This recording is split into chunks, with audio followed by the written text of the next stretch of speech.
प्रथम ऋषभ जिन धर्म करी, सनमति चरम जिनेश। विघ्न हरन मंगल करन, भवतम दुरित दिनेश। वाणी जिन मुख ते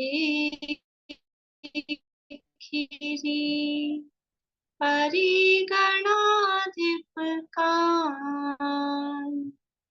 अक्षर पदमय विस्तरी, करहि सकल कल्याण। गुरु गणधर गुणधर सकल, प्रचुर परम्परया। व्रत तप धर तनु नगन तर, बंदो वृष शिरमौर। वंदो वृष शिरमौर। त्रिभुवन तिलयं देवं, वन्दे तातिभुवनिन्द परिपूज्यम्। पूज्यम् अणुपेहाओ, भवीय जनानंद जननीयो। त्रिभुवन तिलक शत इंद्र वंदित, देव श्री अरविंद को। कर नमन कहूँ अनुपेक्षा, भव्य को सुख कर।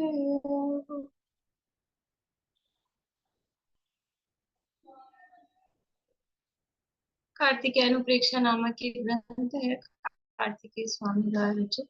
इसके अंतर्गत लोकानुप्रेक्षा की चर्चा अपनी चल रही है और लोकानुप्रेक्षा में काफी विस्तार से उन्होंने वर्णन किया षड्द्रव्यात्मक लोक का।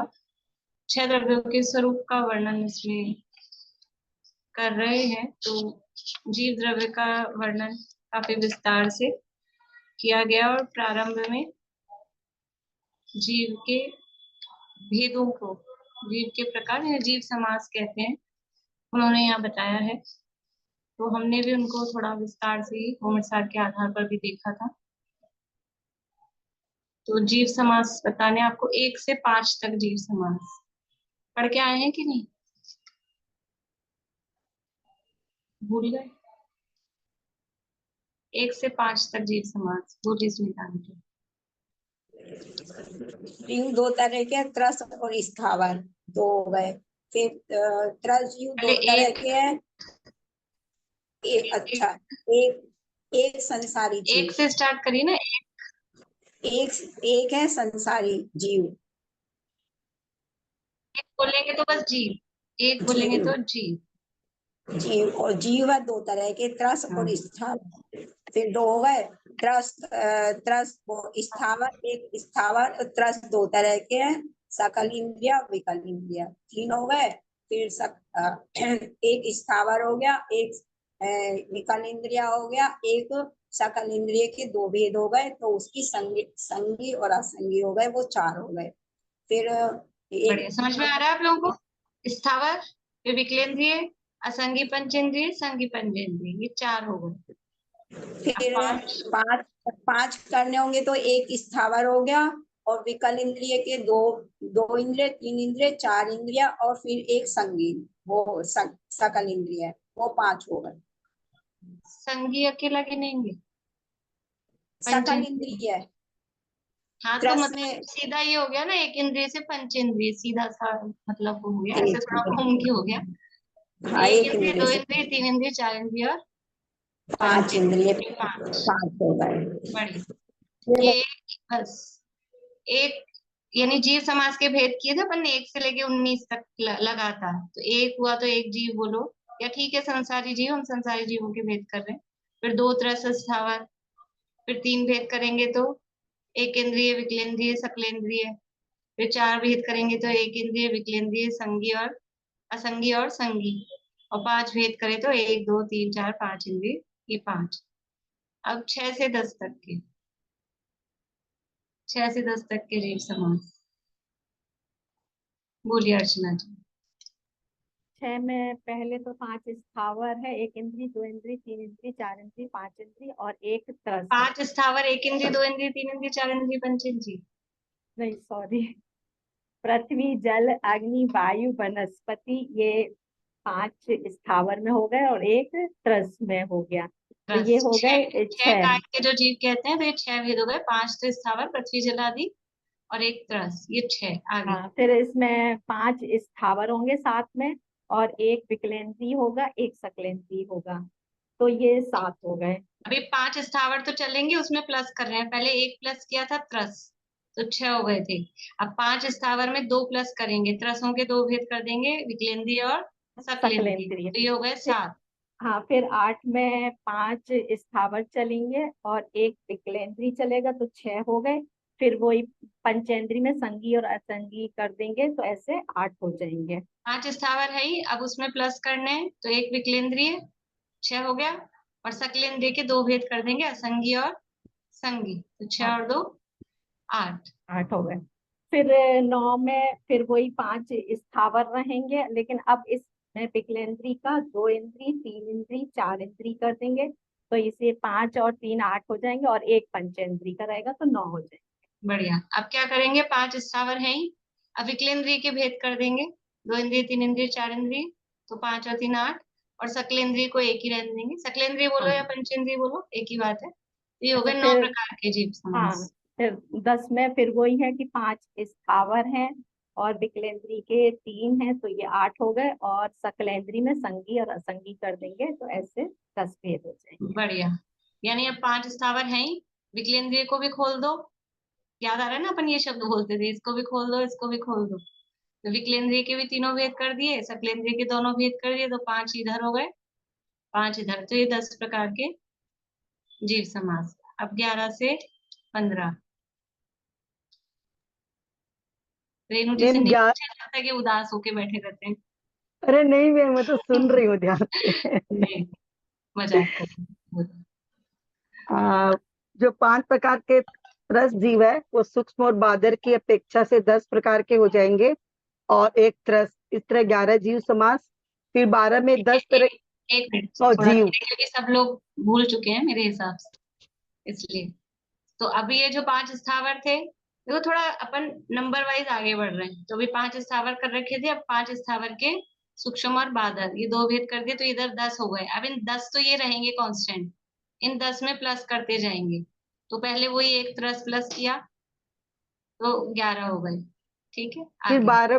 12 में 10 स्थावर हो गए और 1 विकलेंद्रिय और सकलेंद्रिय, तो 12 जीव हो गए। वही जैसे उधर किए थे ना अभी, 5 में से 7 बनाने के लिए, ऐसे ही अभी यहाँ 10 बने हुए हैं।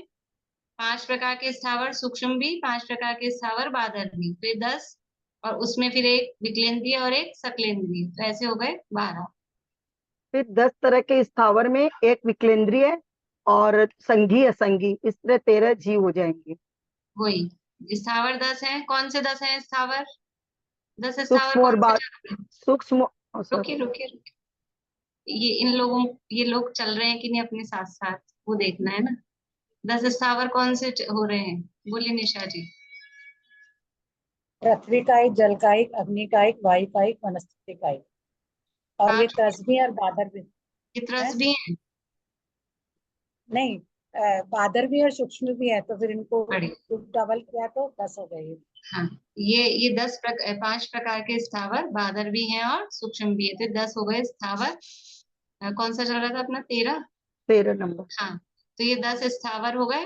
अब विकलेंद्रिय 1 और सकलेंद्रिय में असंगी और संगी, तो ये 3 प्लस कर दिए 10 में, तो हो गए 13 प्रकार के जीव समास। आगे। फिर 10 स्थावर हो गए, 3 विकलेंद्रिय होंगे और 1 सकलेंद्रिय, इस प्रकार 14 जीव हो पाएंगे। 10 स्थावर यूं क्यों? 5 प्रकार के स्थावर बादर और सूक्ष्म से 10, फिर विकलेंद्रिय को 3 कर देंगे, 2 इंद्रिय, 3 इंद्रिय, 4 इंद्रिय, और सकलेंद्रिय को 1 ही रहने देंगे, तो ये हो गए 14। फिर 15 में 10 त्रस, 3 विकलेंद्रिय और 2 सकलेंद्रिय, इस प्रकार 15 होते हैं। 10 पूरा प्रकार बोल के दो मैम। स्थावर, रुको रुको, और उनको भी करा लेंगे। 10 प्रकार के स्थावर वही पृथ्वी जल अग्नि वायु वनस्पति बादर भी, पृथ्वी जल अग्नि वायु वनस्पति सूक्ष्म भी। 10 ये, फिर 2 इंद्रिय 3 इंद्रिय 4 इंद्रिय, ये 3 विकलेंद्रिय। 13 असंगी पंचेंद्रिय संगी पंचेंद्रिय, ये हो गए 2 और 15। ठीक है, यानी जो पहले 5 स्थावर में प्लस किए थे, एक त्रस, फिर विकलेंद्रिय सकलेंद्रिय, फिर विकलेंद्रिय असंगी संगी, फिर 2 3 4 इंद्रिय और सकलेंद्रिय, और फिर 2 3 4 असंगी और संगी, वैसे ही यहाँ 10 करके उसमें ये सब जोड़े तो ये 15 हो गए। समझ में आ रहा है? थोड़ा मतलब ट्रिक है याद रखने में, इजी। अब आगे 16 से 19 तक बोलो पारुल। अभी पृथ्वी का है, जल का है, अग्नि का है, वायु का है, और इसमें फिर वनस्पति काय के भेद करेंगे। इतर नहीं, इतर निगोद और नित्य निगोद, ये 6 प्रकार के सूक्ष्म भी होते हैं और बादल भी होते हैं। तो ये 12 हो गए। फिर एक प्लस प्रत्येक वनस्पति करेंगे, फिर प्रत्येक वनस्पति के बाद प्लस विकलेंद्रिय, और उसके बाद फिर असंगी पंचेंद्रिय और संगी पंचेंद्रिय। 4 6 12 और ये 4 16। फिर से बताओ, 12 के बाद? 12, उसके बाद फिर प्रत्येक वनस्पति, फिर उसके बाद विकलेंद्रिय, फिर एक। उसके दोनों, हाँ विकलेंद्रिय का एक, ठीक है, और फिर संगी 12 में पंचेंद्रिय। 4 और जोड़ने, 16 बनाना है ना। 12 में 4 और जोड़ने, 12 समझ में आ गए? पृथ्वी जल अग्नि वायु और नित्य निगोद इतर निगोद, ये 6 है सूक्ष्म भी, 6 है बादर भी, तो ये हो गए 12।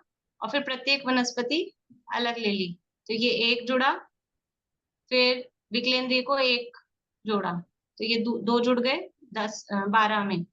और फिर असंगी और संगी, ये 2 और, तो 12 और 4 16, 16 भेद करने थे। हाँ, आगे 17। 17 में ये 12 तो एज इट इज लेंगे, फिर प्रत्येक वनस्पति लेंगे, फिर विकलेंद्रिय में 2 इंद्रिय 3 इंद्रिय और 4 इंद्रिय लेंगे, और वो असंगी पंचेंद्रिय लेंगे। पंचेंद्रिय। ठीक है, अब 17 करने के लिए 12 तो अपने ये है ही, उसमें 5 और अपने को जोड़ने, तो 12 कौन से हैं? पृथ्वी जल अग्नि वायु नित्य निगोद इतर निगोद, ये सूक्ष्म भी और बादर भी, ये 12 हो गए। अब इसमें एक प्रत्येक वनस्पति जोड़ा, 2 इंद्रिय 3 इंद्रिय 4 इंद्रिय और एक पंचेंद्रिय, तो 12 में ये 5 जुड़ गए, तो हो गए 17 प्रकार के जीव समास। आगे अब इन्हीं 12 में फिर प्रत्येक वनस्पति जोड़ेंगे, विकलेंद्रिय 2 इंद्रिय 3 इंद्रिय 4 इंद्रिय और 5 इंद्रिय के वापस 2 भेद कर देंगे, सैनी पंचेंद्रिय और असैनी पंचेंद्रिय, तो ये 18 भेद हो जाएंगे। 12 थे 19 ये 12 ये थे।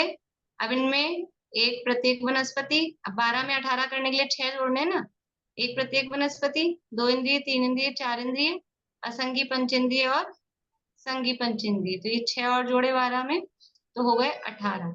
अब 19 में 6 तो यही रहेंगे, प्रत्येक वनस्पति को खोल देंगे, उसके 2 भेद करेंगे, प्रत्येक वनस्पति साप्रतिष्ठित वनस्पति और अप्रतिष्ठित वनस्पति, और फिर वही 2 इंद्रिय 3 इंद्रिय 4 इंद्रिय और सैनी पंचेंद्रिय और असैनी पंचेंद्रिय। बहुत बढ़िया। ठीक है, 12 तो पहले वाले थे ही, कौन से थे 12? 12 कौन से हैं पहले वाले? बोलिए मीना चाची। ये पृथ्वी का एक, जल का एक, अग्नि का एक, वायु का एक और वनस्पति का एक का ये साधारण और प्रत्येक लिया।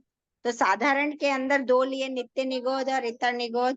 तो ये साधारण के अंदर जो नित्य निगोद इतर निगोद है, ये मिला के 4 वो और 2 ये, तो 6 ये ले लिए। हाँ, तो दोबारा से बताइए 6 और। वनस्पति को नहीं लेके इसको ले अच्छा, लिए शुरू अपन शुरू ने। से बोलिए, शुरू से बोलिए। पृथ्वी जल अग्नि वायु, 4 तो ये, और वनस्पति के जो नित्य निगोद और इतर निगोद है वो हाँ। 2 लेते, तो 6 हो गए। 6 को अपन ने ये 2 में डिवाइड किया, बादर और सूक्ष्म में, तो ये 12 हो गए।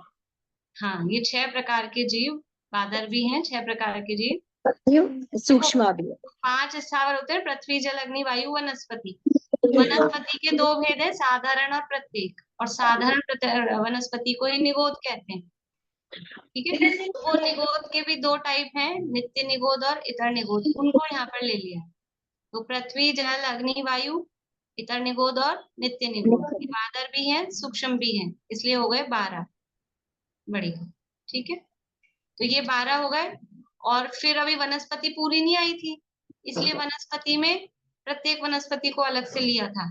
तो अब प्रत्येक वनस्पति भी दो प्रकार की होती है, अप्रतिष्ठित भी और सप्रतिष्ठित भी, तो उसको भी खोला ये। तो ये दो भेद उसके वनस्पति के ले लिए प्रत्येक के। 12 में अब अपने को 7 जोड़ने हैं ना 19 बनाने के लिए, तो 12 ये, फिर दो प्रत्येक वनस्पति, सप्रतिष्ठित अप्रतिष्ठित, फिर 2 इंद्रिय 3 इंद्रिय 4 इंद्रिय, 2 और 3 5, और असंगी पंचेंद्रिय और संगी पंचेंद्रिय, तो ये 7। तो 12 में 7 जुड़ गए तो 19 प्रकार के ये जीव समास हो गए। सुनीता आंटी कुछ पूछना है आपको?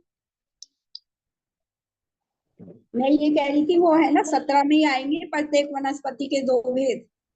आपने पहले वो कराया, आप 17 में देखो, प्रत्येक के जैसे स्थावर के 12 है, फिर प्रत्येक के दो भेद हो गए, और विकल इंद्रिय एक है, फिर संगी और असंगी, ऐसे 17 आए थे। नहीं, ऐसे तो मेरे ख्याल से तो फिर सब उसके मना बाद सब है ना मना भी कर 18 रहे में हैं, आए थे। सब मना कर रहे हैं। 18 अगर मैंने पढ़ाए होते तो सबने वही लिखे होते। मैंने तो यही लिखा, और अब 18 में लिए आपने थे आपने बादल के, लिखे, दो प्रत्येक के क्योंकि और वो दो उसी तरह से चल विकल्प रहे हैं ना, प्रत्येक के यहीं आके खोल रहे हैं 19 बनाने के। वो हो तो रहे 17 हैं, में 17 हो तो रहे हैं उस तरह से, मतलब ऐसे कोई प्रॉब्लम वाली बात नहीं है, लेकिन वो क्रम से जो किया है ना, तो वो प्रत्येक को वहां तक एक एक ही रखा है, 19वें में आके प्रत्येक के भेद खोले हैं, ऐसे। चलिए, तो ये अपना रिवीजन हो गया है। अब अपनी जो चर्चा चल रही है लोकानुप्रेक्षा में ही आगे, जीव तत्व का, जीव द्रव्य का वर्णन हो गया, आगम अपेक्षा से, भेद प्रभेदों की अपेक्षा से। इसके बाद में थोड़ा न्याय शैली से जीव का वर्णन किया, फिर अध्यात्म शैली से जीव का वर्णन, बहिरात्मा अंतरात्मा आदि उसकी अवस्थाएं बताई। वो सब बताने के बाद में अब यहाँ पर द्रव्यों का सामान्य स्वरूप ये यहाँ बता रहे हैं। धर्म धर्म आकाश तक की चर्चा अपनी हो गई थी। बोलिए। मैम, जो 128 नंबर का यहाँ पे गाथा है, तो इसमें दिया हुआ पत्ते या भी ये दुबिया निगोद सहिता तहेव रिया है, तो प्रत्येक वनस्पति निगोद सहित भी होती है? ये मैं हमेशा सोचती हूँ, पूछूं कि भूल प्रत्येक जाती हूँ। वनस्पति निगोद सही होती है ना, उसको सह-प्रतिष्ठित बोलते हैं। प्रत्येक वनस्पति जो निगोद सहित होती है उसको सह-प्रतिष्ठित बोलते हैं, उसी को तो सह-प्रतिष्ठित बोलते हैं, वही तो तो जो सह-प्रतिष्ठित। साधारण साधारण वनस्पति को तो फिर क्या बोलेंगे? साधारण वनस्पति साधारण भी? वनस्पति को निगोद बोलते हैं, और फिर हाँ प्रत्येक वनस्पति के दो भेद किए, हाँ। सप्रतिष्ठित प्रत्येक और अप्रतिष्ठित प्रत्येक। तो सप्रतिष्ठित किसको कहते हैं? कि जो प्रत्येक वनस्पति निगोद सहित होती है, यानी जिस प्रत्येक वनस्पति के आश्रय से निगोद या जीव भी रहते हैं, उसे सप्रतिष्ठित बोलते हैं। तो फिर ये तो फिर सूक्ष्म नहीं होगी, प्रत्येक वनस्पति तो सूक्ष्म नहीं होती है, बादर ही होती नहीं है। होती ना, तो प्रत्येक वनस्पति सूक्ष्म नहीं होती है, वो बादर ही होती है। तो जो उसके निगोदीय आश्रय जीव से रहेंगे। रहते हैं, उसके आश्रय से रहते हैं ना, तो निगोदिया निगोदिया तो दो प्रकार के ना, बादर भी और सूक्ष्म भी। हम्म, निगोदिया तो दो प्रकार के हैं, तो वो उसमें बादर हो सकते हैं। जो बादर सप्रतिष्ठित में होगी वो बादर, बादर ही होंगे। हाँ बादर में बादर हो सकते हैं ना, क्या दिक्कत है? ठीक है।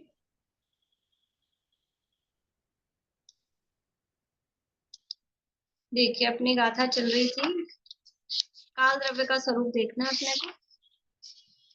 उद्गल के धर्म धर्म और आकाश की चर्चा अपनी हो गई थी, और पिछली क्लास में अपन ने ये किस तरह से आकाश की व्यापकता है, आकाश के प्रदेश कितने अनंत हैं, वो थोड़ा सा हमने अलौकिक गणित के आधार पे देखा था। ध्यान आ रहा है आप लोगों को? फुटनोट में अपन ने पढ़ा था। अभी देखिए, काल द्रव्य का स्वरूप, गाथा नंबर 216। गाथा बुलवाती हूँ मैं।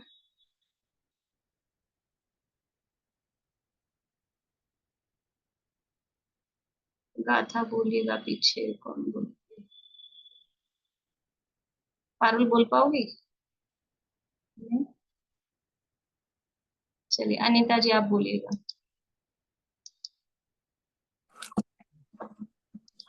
मेरी तो बहुत मिस्टेक होती दीदी। हाँ, इसीलिए तो कोई बात नहीं।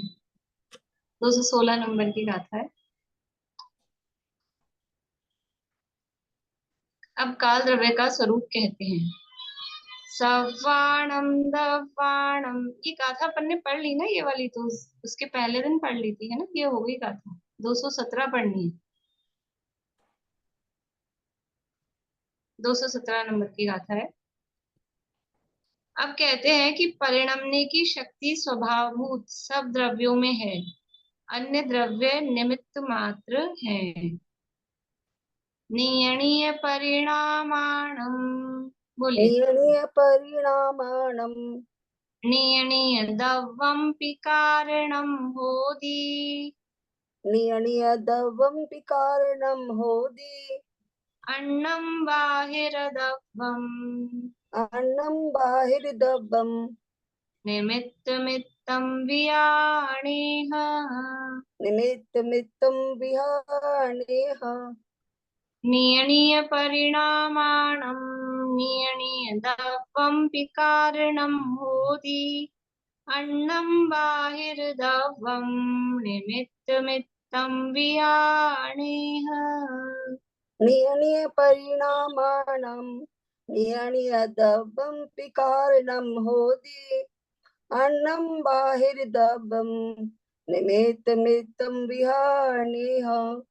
ठीक है, पद्यानुवाद पढ़ते हैं। सब द्रव्य कारण है कहीं जिन स्वयं के परिणाम के, अन्य बाह्य पदार्थ उसमें निमित्त कारण जानिए। नियणीय परिणामाणम, नियणीय यानी निज निज अपने अपने, परिणामाणम परिणमन के, नियणीय दवम्पि कारणम होदि, नियणीय यानी स्वयं स्वयं, जो खुद का निज निज अपना अपना जो द्रव्य है पी, वह ही, कारणम यानी कारण, होदि यानी होता है। अपने अपने परिणमन में अपना अपना द्रव्य ही कारण होता है। नियणीय परिणामाणम अपने अपने परिणमन में, नियणीय दवम अपना अपना द्रव्य, पी यानी ही, कारणम यानी कारण, होदि यानी होता है। अन्नम बाहिर्दवम, अन्य जो बाहर वाले द्रव्य हैं, निमित्त मित्तम वियाणे हैं, उनको निमित्त मात्र ही वियाणे है यानी जानना चाहिए, जानो। अपने अपने परिणमन में अपना अपना द्रव्य ही कारण होता है, अन्य जो कोई भी बाहर वाले द्रव्य हैं वो निमित्त मात्र ही जानना चाहिए।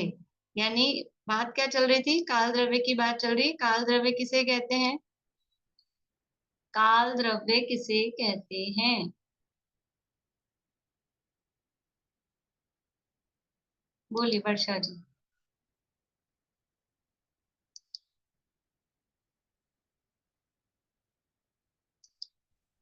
काल द्रव्य किसे कहते हैं? परिभाषा नहीं आ रही है, हिसाब से नहीं। जो आता है वो बोल दीजिए। काल द्रव्य समझ में आता है?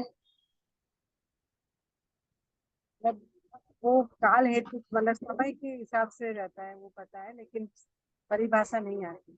चलिए, आपकी आवाज भी नहीं आ रही अच्छे से। रजनी जी बोलिए, काल द्रव्य किसे कहते हैं? मुंबई।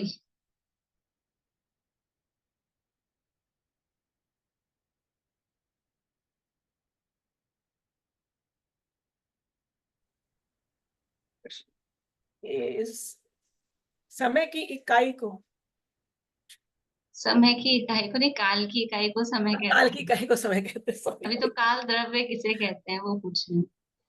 काल द्रव्य, जिससे मतलब कि जिसके सहयोग से परिणमन होता है। पक्का है कि कुछ कंफ्यूजन है या कुछ ऐसे ही बोला है आपने? नहीं, जिसके सहयोग से परिणमन होता है ये तो पक्का है। ठीक है, बोले हीरा जी, काल द्रव्य किसे कहते हैं?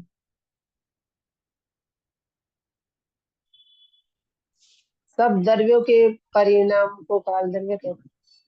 सब द्रव्य के परिणमन को काल द्रव्य कहते हैं? परिणाम को नहीं, बोलिए शकुंतला जी। आंटी, काल द्रव्य किसे कहते हैं? शकुंतला जी। जो समय परिणमन करता है उसको नित्य काल और व्यवहार का जो, लेकिन काल द्रव्य की परिभाषा मांगी। बोले चित्रा आंटी। वस्तु की परिणमन में जो सहायक होता है वो काल द्रव्य।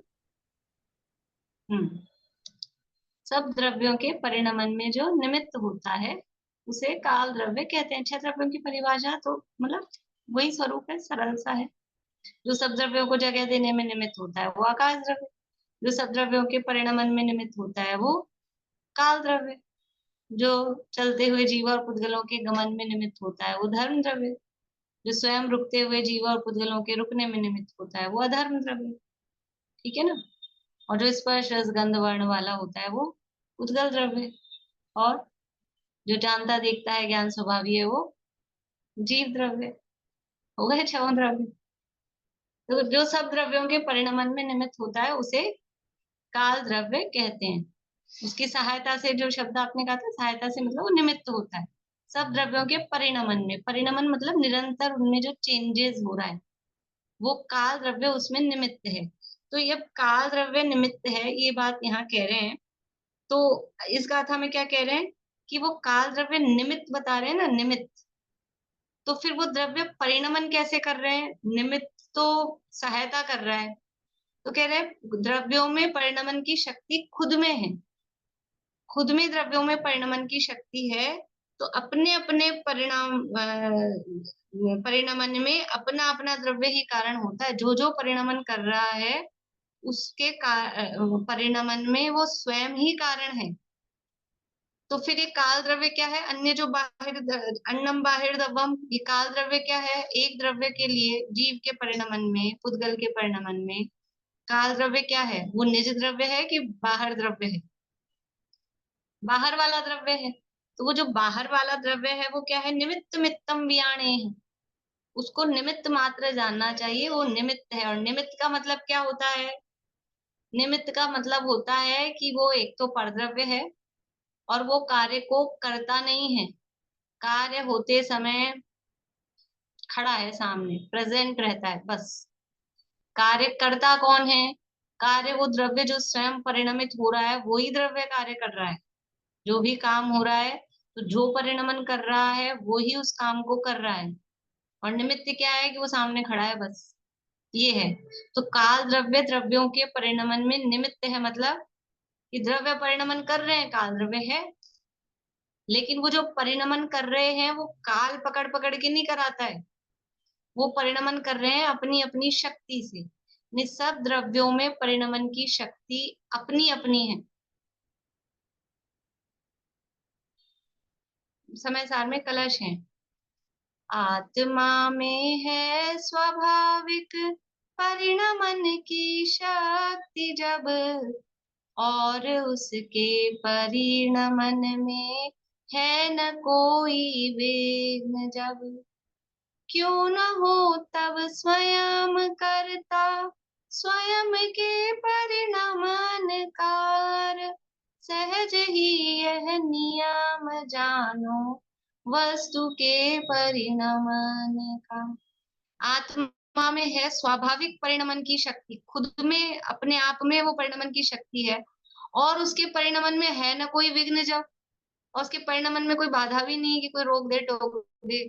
ये सब, ये तो आत्मा पे लगाया, और एक और कलश है वो पुद्गल पे लगाया है। सब पुद्गलों में है स्वाभाविक परिणमन की शक्ति जब, दोनों कलश हैं एक साथ।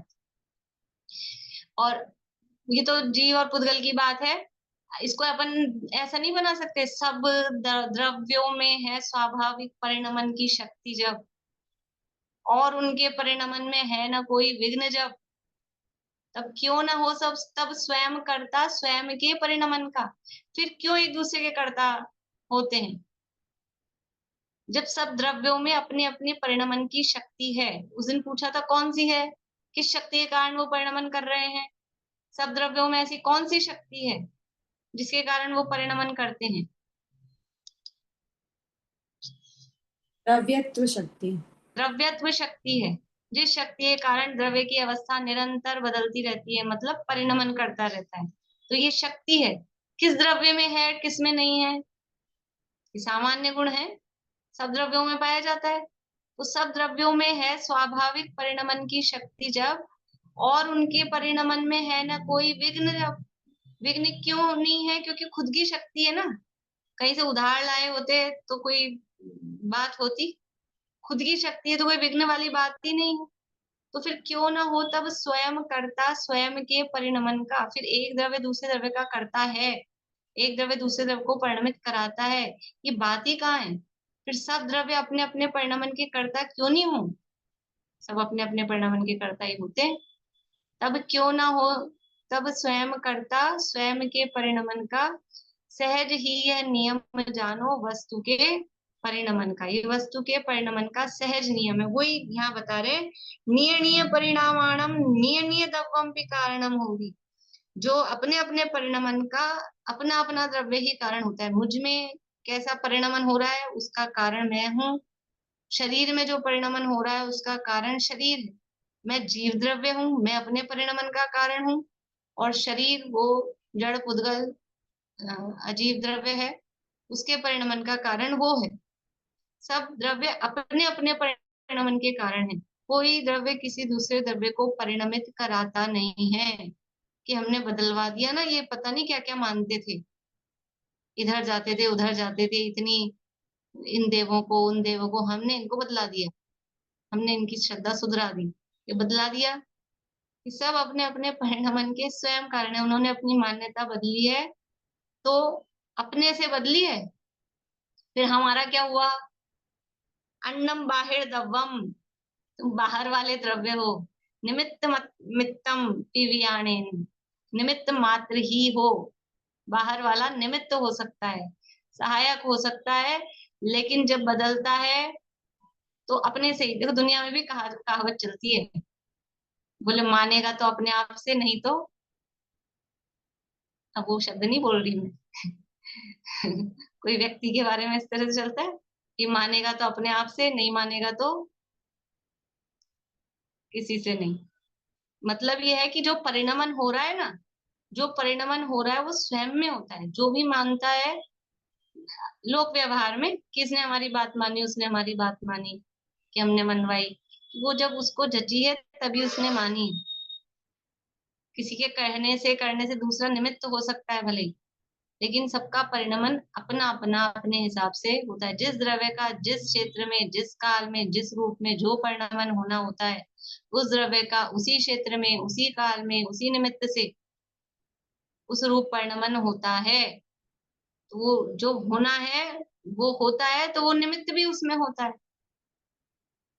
उसको कोई बदल नहीं सकता है, क्योंकि वो जिस रूप परिणमन की शक्ति है वो उसमें स्वयं में है। कोई देखो जीव में कैसा परिणमन करने की शक्ति है? जीव में ज्ञान रूप ही परिणमन करने की शक्ति है। अगर निमित्त कराता हो, शरीर जीव का परिणमन कराए और जीव शरीर का परिणमन कराए, तो शरीर में थोड़ा जानने की शक्ति आनी चाहिए, जानने रूप परिणमन करना चाहिए, और जीव को थोड़ा स्पर्श रस गंध वर्ण रूप परिणमन करना चाहिए। अगर एक दूसरे का इफेक्ट आता हो तो फिर ऐसा होना चाहिए, लेकिन ऐसा नहीं होता। जीव का परिणमन अनादि काल से लेके आज तक किस रूप में हुआ? स्पर्श रस गंध वर्ण रूप हुआ कि जानना जानना जानना जानना जानना जानना जानना जानना, यही हुआ। सब अपने अपने परिणामों के करता है। मैं अपने केवल ज्ञातृत्व मात्र परिणाम का करता हूँ, जानने रूप परिणाम का करता हूँ। और ये जो स्पर्श रस गंध वर्ण रूप परिणमन हो रहा है, उसका कर्ता वो कौन है? वो जीव है।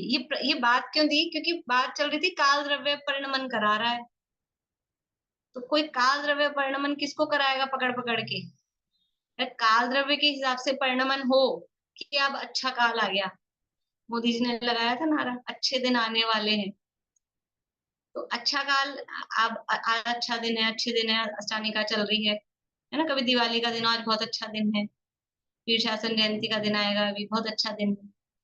तो दिन अच्छा होता है तो सबके लिए एक सा होता है क्या? प्रतिदिन भारत में समझ लो, प्रतिदिन कितने लोगों बच्चों का जन्म होता है, बर्थ रेट आती पर मिनट पर सेकंड, कितने कितने बच्चों का जन्म हो रहा है। और क्या कोई दिन ऐसा होता है कि जिस दिन किसी की मृत्यु नहीं हुई हो? कोई दिन ऐसा होता है? अपने इंडिया की बात कर लो, केवल जन्म भी रहे हैं मर भी रहे हैं। तो अब जिनके घर में मरण हुआ उनके लिए आज का दिन बड़ा खराब, मनहूस दिन ऐसा बोलते हैं। और जिनके जन्मादि हुए हैं वो खुशी मना रहे हैं, आज का दिन बड़ा अच्छा। तो वो दिन अच्छा है, दिन में इसलिए बोल रही हूँ, काल वो टाइम अभी तो बहुत ही खराब समय चल रहा है, खराब समय चल रहा है। एक वो छंद आता है,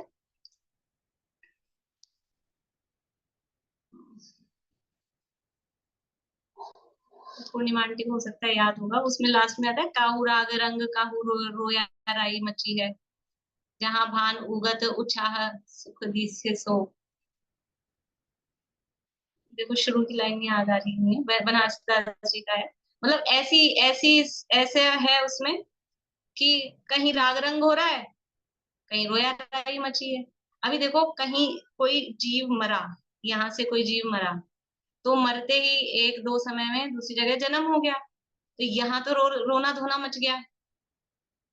और जहां जन्म हुआ है वहां पर वहां खुशियां हो रही है, उसी जीव के लिए, उसी जीव के लिए। ये तो सब ऐसा ही है ना। तो वो समय, वो काल अच्छा है कि खराब है, ये काल का कुछ नहीं, वो तो निमित्त मात्र है, वो तो अपना परिणमन कर रहा है। काल द्रव्य एक्चुअल में, उसने बताया था आपको, नियत वर्तना, निश्चय काल का लक्षण है वर्तना, वो तो वर्त रहा है, वो वर्त रहा है, तो वो वर्तते वर्तते अन्य द्रव्यों के परिणमन में निमित्त होता है, इतना है। जैसे ऐसा है ना कि हमारी तो गाड़ी जा रही है, मान लो कहीं जाना हो, मैं तो अकेली गाड़ी से जा रही हूँ, अब आपको चलना हो तो बैठ के चल चलो, नहीं तो मेरी तो गाड़ी जाएगी खाली।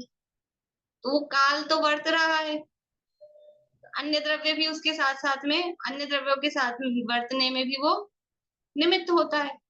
तो एक काल का तो लक्षण ही है वर्तना, वो परिणमन हो रहा है। लेकिन काल किसी का अच्छा बुरा करा रहा है, या काल अच्छा है कि बुरा है, ऐसा नहीं होता। जो जो द्रव्यों में परिणमन हो रहा है, उसके परिणमन के उपादान कारण वो द्रव्य स्वयं ही होता है, काल द्रव्य उसमें निमित्त मात्र है।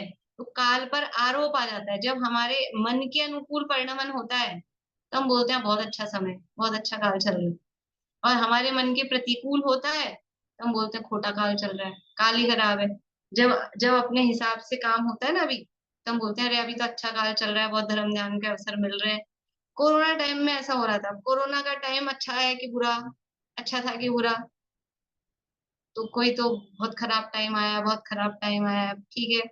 और जो धर्म ध्यान में लग गए, ये बहुत सारे काफी, मतलब समझ लो अपने ऑनलाइन के साधन हो गए, लोग बोल रहे बहुत अच्छा समय है। कुछ लोगों को रुचि लग गई, नए लोग धर्म में लग गए, जुड़ गए, ऐसा हो गया, तो उनके लिए बोल रहे हमारे लिए तो ये टाइम बहुत अच्छा है। तो ये तो अपने मन की कल्पना है, ये झूठी मन की वृत्ति है कि ये अनुकूल कहें प्रतिकूल कहें, ये झूठी मन की वृत्ति है।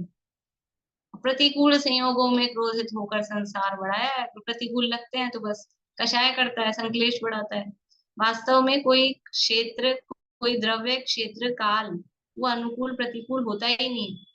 वो भाव हम, बीमारी हो गई समझ लो, मान लो फ्रैक्चर हो गया, अब फ्रैक्चर हो गया, अब एक जगह पड़े रहना है, तो कोई तो अब रोना रोता रहे मेरे ये हो गया, ये हो गया, बंध गए, फंस गए, ऐसा।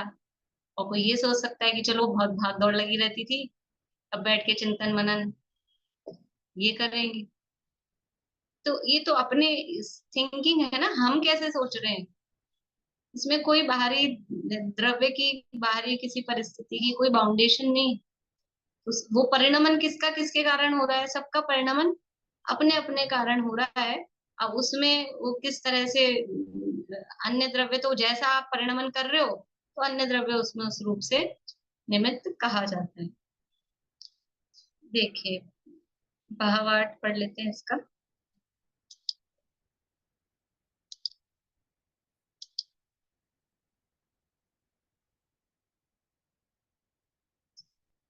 अन्वयार्थ भी पढ़ लेते हैं। सब द्रव्य अपने अपने परिणमन के उपादान कारण है, अन्य बाह्य द्रव्य हैं वे अन्य के निमित्त मात्र जानो। जो दूसरे बाह्य द्रव्य हैं वो अन्य के यानी दूसरे के लिए निमित्त मात्र हैं, उससे ज्यादा कुछ नहीं।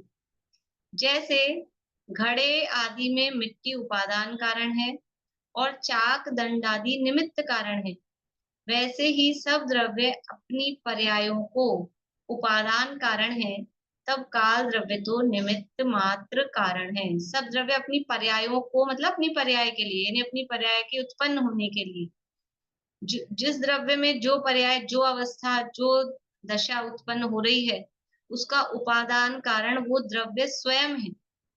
तब अभी तो यहाँ काल का प्रकरण चल रहा है, इसलिए काल द्रव्य तो वो निमित्त मात्र ही उसका कारण है, ऐसा जानना। अब थोड़ा हमको बारीकी से देखना आना चाहिए कि जिसमें परिणमन हो रहा है वो द्रव्य कौन सा है, किस रूप परिणमन हो रहा है। हम देखें, हमको लग रहा है ठंडा गरम, तो ये गरम लग रहा है, तो ये गरम होना किस द्रव्य का परिणमन है?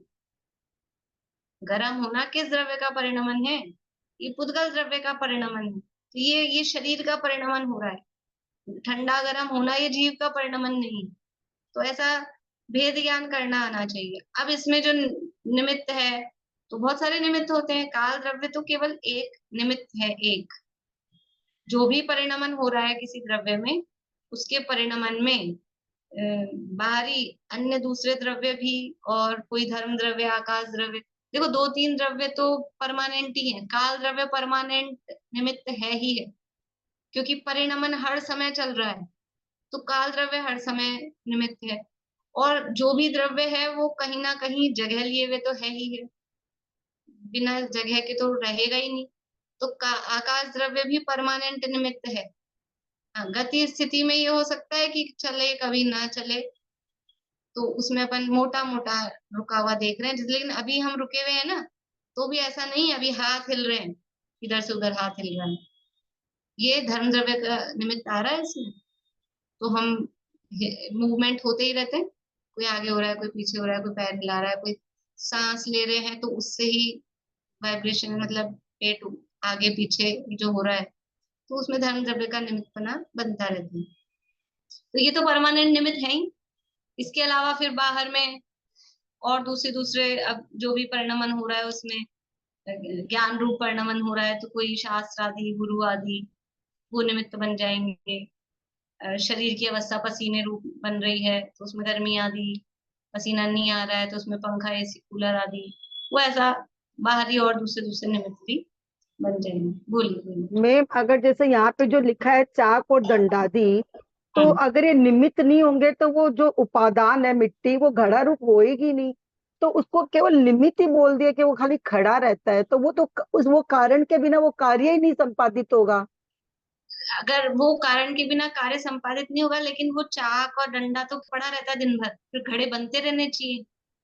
मिट्टी उसके नहीं बिना भी तो नहीं होगा ना, उसके हेल्प के बिना तो होगा नहीं। उसके बिना नहीं होगा, इसलिए, लेकिन उससे ही नहीं होगा। असली देखो परिभाषा क्या दी है हमने, कर्ता किसे कहते हैं? कर्ता की परिभाषा बताओ। यह परिणमति से कर्ता। जो कार्य रूप उपादान परिणमित किसे कहते होता हैं? है, उपादान किसे कहते हैं? कर्ता जिसमें शक्ति और उपादान स्वयं होता है। कार्य करने की। उपादान कहते हैं जो द्रव्य स्वयं कार्य रूप परिणमित होता है, उसे कहते हैं उपादान।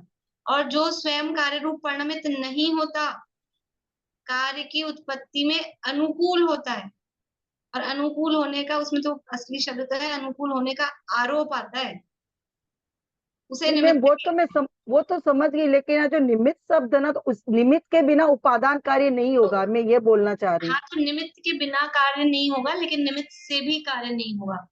क्यों? क्योंकि कार्य होता है 5 समवाय पूर्वक। कार्य 5 समवाय पूर्वक होता है, उसमें निमित्त 1 समवाय है। तो कार्य होने में निमित्त होते, देखो ऐसा कहो आप कि रोटी बनी, तो चकला भी चाहिए, बेलन भी चाहिए, तवा भी चाहिए, चाहिए ना रोटी बनने में, निमित्त में। वो तो उसके बिना भी हो जाएगी। हाँ, उसके बिना भी कभी अपने पास ऐसी जगह पे अपन हो, तो हम किसी को भी तो तवा बना लेते हैं, किसी को भी हाथ कोई चकला बेलन बना लेंगे। लेकिन लेकिन आटा नहीं हो आपके पास, चकला बेलन तवा ये सब है, अग्नि भी है, सब है, तो रोटी रूप को, हाथ को तो नहीं रोटी रूप बना सकती। तो असली जो कारण है, उपादान कारण है, जो कार्य रूप परिणमित हो रहा है, वो तो वो आटा परिणमित हो रहा है, घड़ा बन रहा है, तो वो मिट्टी बन रही है।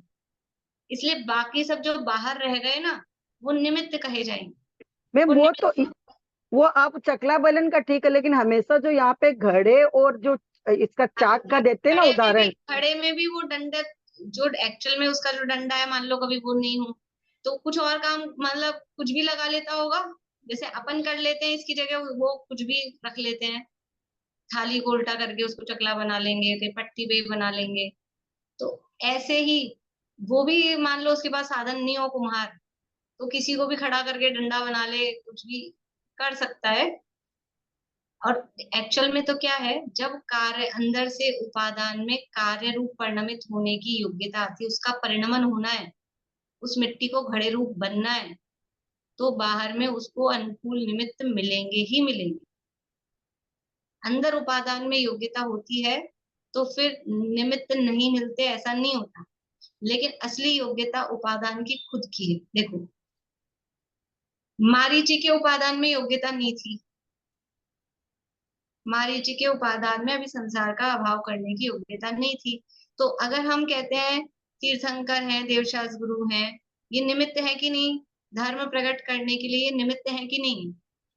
समाओ शरण, भगवान का उपदेश धर्म प्रकट करने के लिए निमित्त हम कहते हैं। लेकिन वो तो बात छूटा और उल्टा, वो तो धर्म की जगह अधर्म में लग गया। तो उपादान में योग्यता नहीं थी तो फिर वो निमित्त थे भी ना, वो डंडा चाक थे भी, तो भी क्या हुआ? वो तीर्थंकर डंडा चाक मतलब निमित्त रूप में ही थे ना, तो भी नहीं हुआ कुछ भी। और उपादान में योग्यता आई शेर की पर्याय में, वहां कौन था? शेर के सामने कौन खड़ा रह के उपदेश दे भाई? और इतने घनघोर जंगल में कहीं कोई दिख नहीं रहा दूर दूर तक, और उसके उपादान में उस समय सम्यक रूप परिणमन करने की योग्यता उपादान में आई।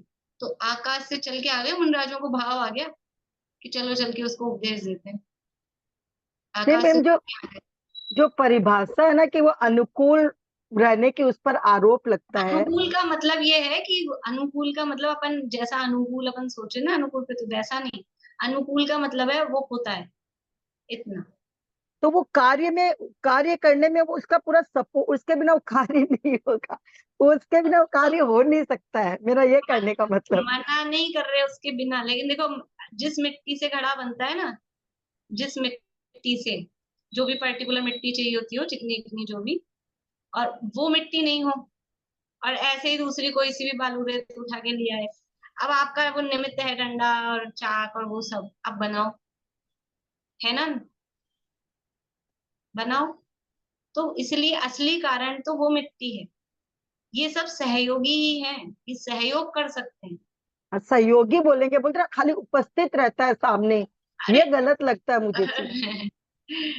गलत तो ये तो उसकी यानी वो कार्य रूप परिणमित नहीं हो रहा, उसके लिए उसको बोल रहे हैं सहयोगी। का अर्थ आप ऐसा लगाओगे कि हाँ ये मिलजुल के काम कर रहे हैं। कोई भी काम हो रहा है, काम होने में उपादान का कितना रोल है, परसेंटेज, कितना परसेंट उपादान का रोल है, कितना परसेंट निमित्त का रोल है, तो 50-50% बांट दें, सहयोगी है ना। 100% उपादान का रोल है और निमित्त रूप में 100% निमित्त का रोल है, 50-50 नहीं है।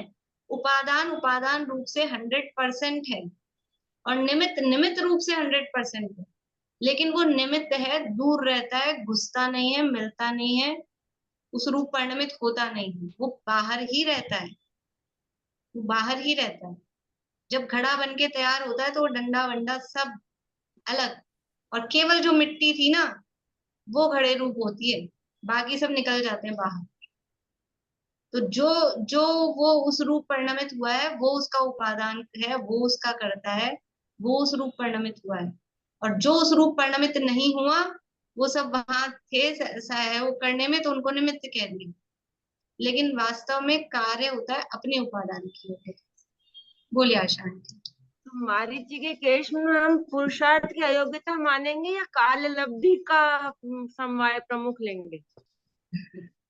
अब जो भी मुख्य करो, दोनों बात तो वही है, पुरुषार्थ की भी कमी है और काल को मैं हाईलाइट करेंगे तब इसकी काल लब्धि नहीं आई, अब इसको एक कोड़ा कोड़ी सागर घूमना था, तो कैसे होगा?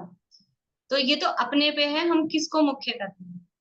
मुख्य करना वो वक्ता के अभिप्राय पे निर्भर करता है, वक्ता किसको मुख्य कर रहा है, वक्ता या जो जान रहा है ज्ञाता। मुख्य कौन की जो व्यवस्था है वो ज्ञाता के अभिप्राय को या वक्ता के अभिप्राय को नए कहते हैं।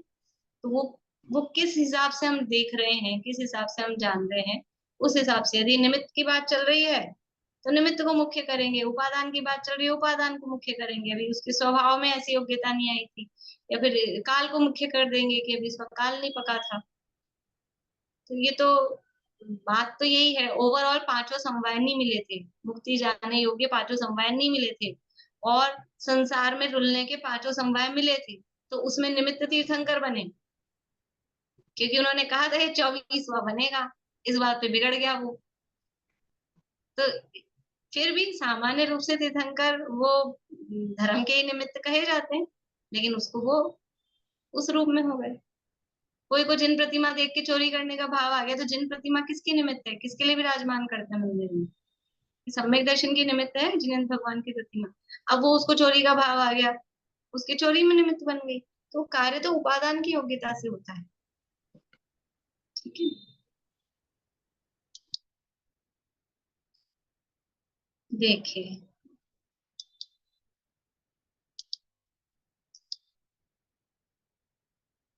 जैसे घड़े आदि में मिट्टी उपादान कारण है और चाक दंड आदि निमित्त कारण है, वैसे ही सब द्रव्य अपनी पर्यायों को उपादान कारण है, क्योंकि वो जो पर्याय आ रही है द्रव्य में, उस पर्याय रूप वो द्रव्य परिणमित हो रहा है, तब काल द्रव्य तो निमित्त मात्र कारण है। जैसे समझ लीजिए एक आम है, कोई भी फल ले लो, पर आम में अपने को अच्छा से समझ आ जाता है कि वो आम जब पेड़ पे लटक रहा है अभी, तो पहले कैसा होता है, उसका परिणमन एकदम टाइट है, हरा है, एकदम कच्चा है अभी आम, और फिर क्या होता है कि फिर धीरे धीरे और टाइम गुजरता है, तो वो हरे हरे में जो उसका सख्तपना है वो थोड़ा सॉफ्टनेस आती है, और फिर वो हरे से ही धीरे धीरे क्या होता है, परिणमित होते होते हरे से पीला, छिलका भी पीलेपन में आ जाता है ना उसका। कुछ आमों का पीला होता है, कुछ का हरा ही रहता है, लेकिन वो उसका जो परिणमन हो रहा है, तो ये जो उसका परिणमन हो रहा है, ये उसकी पर्याय हैं। हरे रूप, खट्टे रूप, सख्त रूप, फिर वो धीरे धीरे थोड़ा नरम हुआ है, मिठास आई है, पीलापन आया है, ये जो इसकी पर्याय है, ये पर्याय रूप कौन परिणमित हुआ है? काल द्रव्य हुआ है कि वो आम स्वयं परिणमित हुआ है?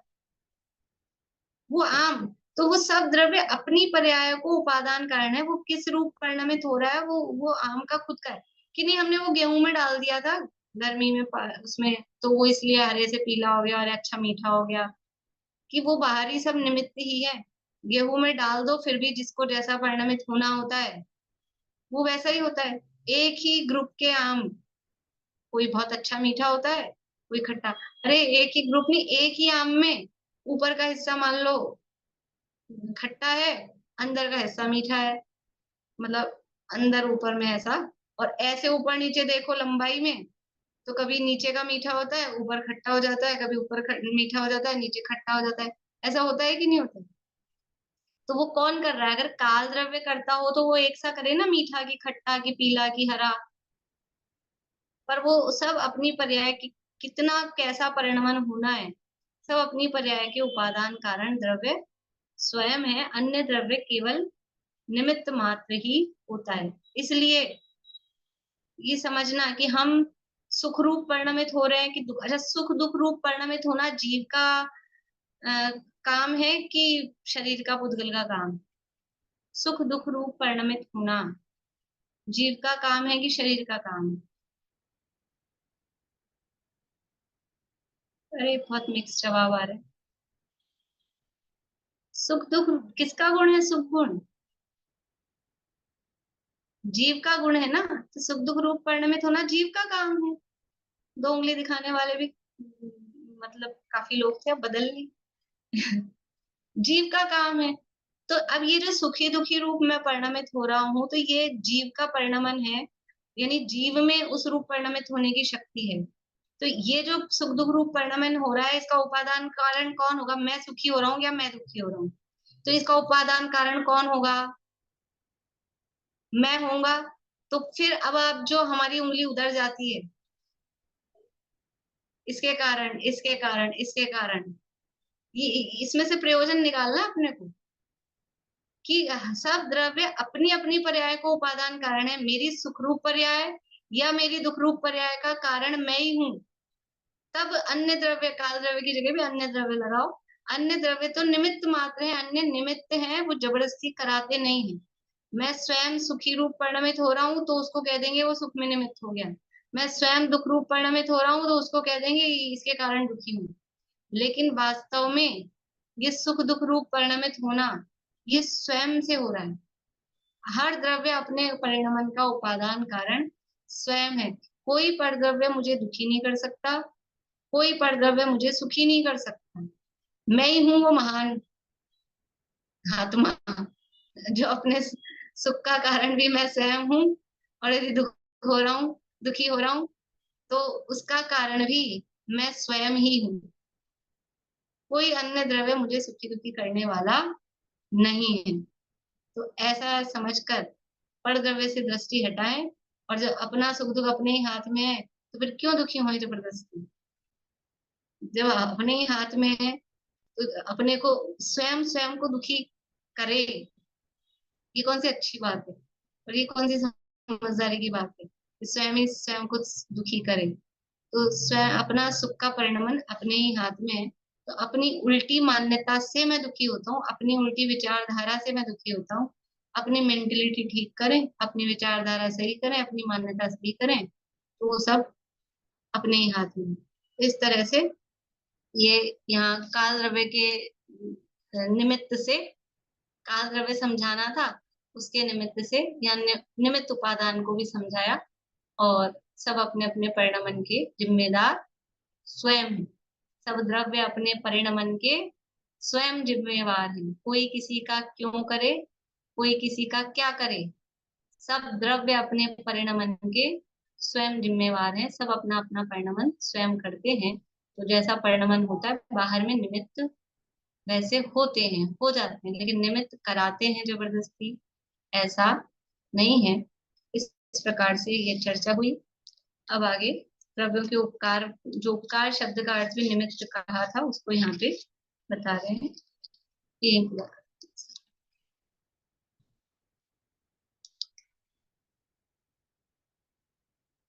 जिन्वाणी स्थिति,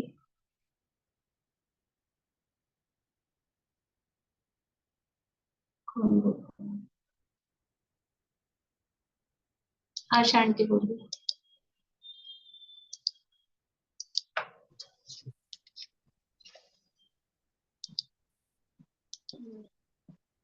बातों में आवे न जग की कदापि, चमत्कार लख कर नहीं मूढ़ होवे। अरे पर की निंदा प्रशंसा स्वयं की, करके समर शक्ति बुद्धि न खोवे। चलित को लगावे सहज मुक्ति पथ में, व्यवहार सबसे सहज प्रेम वह हो। दुर्भाव मन में न आवे कभी ना, निर्दोष सम्यक जयवंत वर्ते। निर्घन, और फिर लाइन सर्वज्ञ शासन जयवंत वर्ते, निर्ग्रंथ शासन जयवंत वर्ते।